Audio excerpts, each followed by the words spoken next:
10 மற்றும் 11ஆம் வகுப்பு பொதுத் தேர்வு முடிவுகள் முன்கூட்டியே வெளியிட திட்டம் என தகவலானது வெளியாகி இருக்கிறது. கூடுதல் விவரங்களோடு இணைகிறார் செய்தியாளர் ராஜேஷ். வணக்கம் ராஜேஷ். 19ஆம் தேதி வெளியிடப்படும் என அறிவிக்கப்பட்டிருந்த நிலையில் முன்னதாகவே வெளியிட திட்டம் என தகவலானது வெளியாகி இருக்கிறது. கூடுதல் விவரங்கள். சுபா வணக்கம். தமிழகத்தில் 10 மற்றும் 11ஆம் வகுப்பு மாணவர்களுக்கான அந்த தேர்வு முடிவுகள் 19ஆம் தேதி வெளியிடப்படும் என்று முன்பு அறிவிக்கப்பட்டிருந்தது. ஆனால் தற்போது விடைத்தாள் திருத்தக்கூடிய பணிகள் அனைத்துமே முன்கூட்டியே நிறைவு பெற்றிருக்கின்றது. அதன் காரணமாக அந்த தேர்வு முடிவுகளை முன்கூட்டியே, அதாவது 3-4 நாட்கள் முன்னதாகவே வெளியிடலாமா என்று பள்ளிக்கல்வித்துறை அதிகாரிகள் ஆலோசனை செய்து வருகிறார்கள். 15, 16 இது போன்ற ஒரு தேதிகளிலே அவர்கள் வெளியிடுவதற்கு திட்டமிட்டு வருகின்றார்கள்.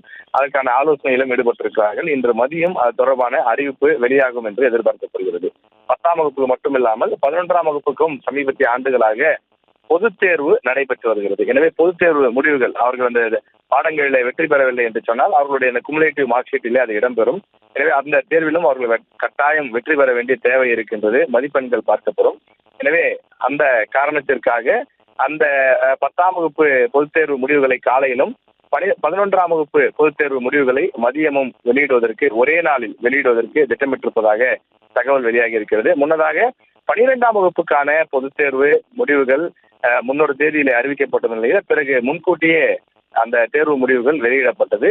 அதே போல இந்த 10ஆம் வகுப்பு தேர்வு முடிவுகளையும் முன்கூட்டியே வெளியிட்டால் 11ஆம் வகுப்புக்கான மாணவர் சேர்க்கை மற்றும் டிப்ளமா படிக்கக்கூடிய மாணவர்கள் அந்த அப்ளிகேஷன் போடுவது, இது போன்ற பணிகளுக்கு அவர்களுக்கு சரியானதாக இருக்கும் என்ற அடிப்படையிலே பள்ளிக்கல்வித்துறை அதிகாரிகள் அது தொடர்பாக ஆலோசித்து வருகிறார்கள்.